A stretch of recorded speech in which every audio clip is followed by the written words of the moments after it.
বর্তমান দেশের অধিকাংশ মানুষের হাতে পৌঁছে গিয়েছে মোবাইল ফোন।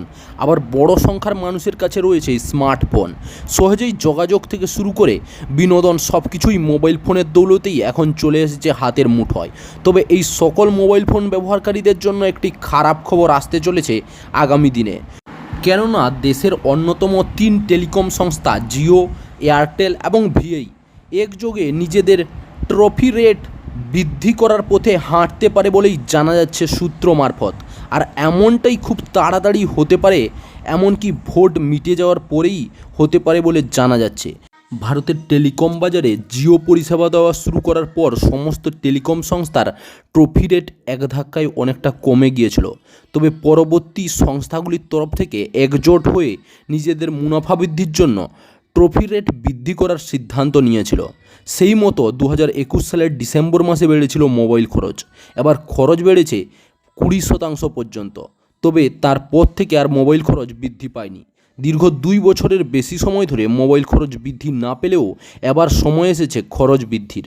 সূত্র মারফত জানা যাচ্ছে ইতিমধ্যে টেলিকম সংস্থাগুলি এই বিষয়ে নিজেদের প্ল্যান গুছিয়ে ফেলেছে। এখন প্রশ্ন হলো কত টাকা খরচ বাড়তে পারে। সূত্র মারফত জানা যাচ্ছে বর্তমান যে সকল রিচার্জ প্ল্যানের দাম 150 টাকা রয়েছে, সকল রিচার্জ প্ল্যানের দাম বেড়ে হতে পারে 180 টাকা থেকে 200 টাকা। একইভাবে যে সকল রিচার্জ প্ল্যানের পেছনে 300 টাকা খরচ করতে হচ্ছে, সেই সকল রিচার্জ প্ল্যানের পিছনে আরও বাড়তি 75 টাকা খরচ করতে হতে পারে।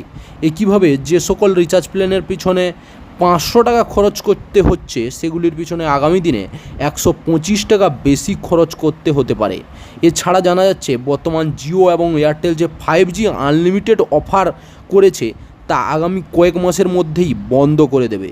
এইভাবে মোবাইল খরচ বৃদ্ধি পেলে সেই সকল গ্রাহকদের খরচ আরও কয়েকদিনে বেড়ে যাবে যারা একসঙ্গে 2টি বা তার বেশি নম্বর ব্যবহার করে থাকেন। চাকরির খবর থেকে শুরু করে নিয়োগের খবর থেকে শুরু করে ঝড় ঝঞ্ঝা, দেশ বিদেশ, রাজ্য, জেলা এবং আপনার শহরের খবর একটা চ্যানেল আমাদের newsbangla.com সবার আগে আপনারা পেয়ে যাবেন। তাই চ্যানেলটাকে অতি অবশ্যই সাবস্ক্রাইব করে পাশ থেকে বেল আইকনটা ক্লিক করে অল নোটিফিকেশন অন করে রাখুন।